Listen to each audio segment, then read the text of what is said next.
Think like someone who deserves everything does not mean pretending life has been easy. It does not mean ignoring pain, loss, frustration, or disappointment. It means understanding something fundamental about how you move through experience. It means knowing that where you are emotionally is not a verdict, it is information, and information can be used. Someone who deserves everything does not punish themselves for where they are. They read the signal and adjust. When you are depressed or disempowered and an angry thought suddenly appears, it often comes with relief.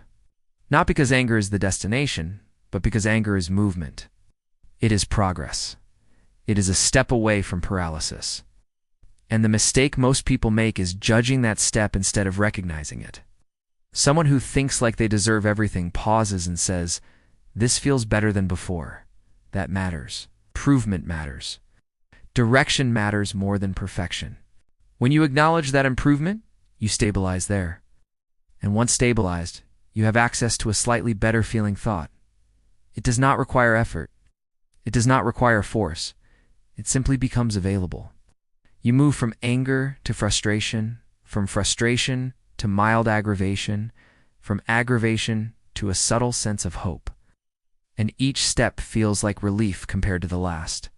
That is not accidental. That is how alignment works. Someone who deserves everything understands that progress is emotional before it is visible.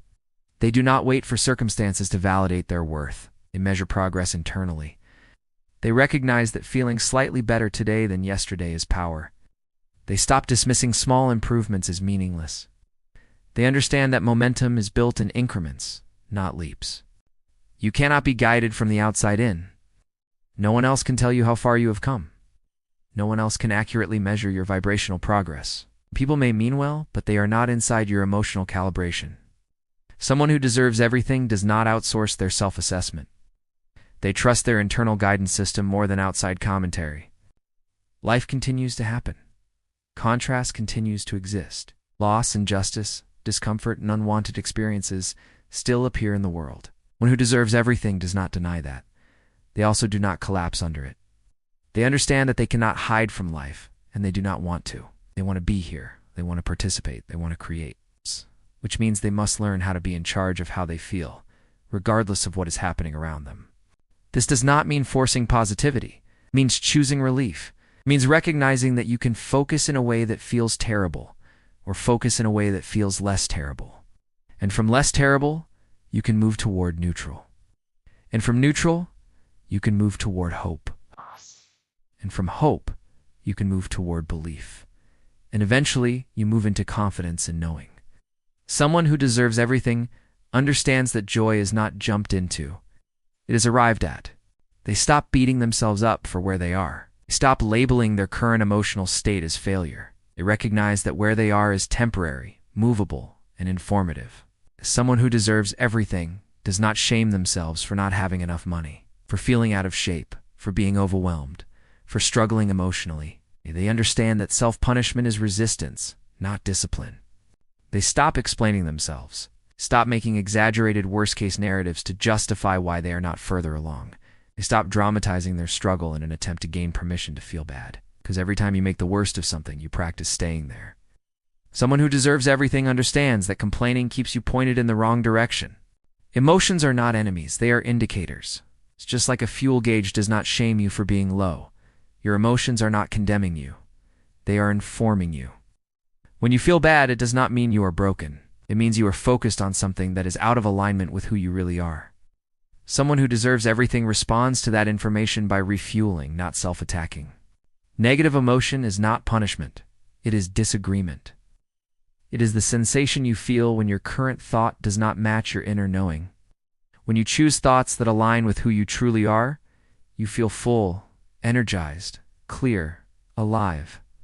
When you choose thoughts of unworthiness, regret, self-condemnation, or hopelessness, you pinch yourself off from that fullness, not because it disappears, but because you block your access to it. Someone who deserves everything does not judge themselves for blocking access. They notice it and choose again. They look for the best feeling thought available right now, not the best possible thought, not the most enlightened thought, the best one they can genuinely reach. And when they find one that feels slightly better, they stay there long enough for it to stabilize. They take pride in incremental progress. They understand that emotional movement is like traveling across distance. Being halfway does not mean failure. It means halfway. You do not berate yourself for not being at the destination while you are still on the road. Someone who deserves everything does not collapse emotionally in the middle of the journey. They understand that they are in charge of the thoughts they think and therefore in charge of how they feel. That realization is empowerment. Once you recognize that anger was chosen, even unconsciously, you also recognize that frustration can be chosen next. And frustration compared to despair is freedom.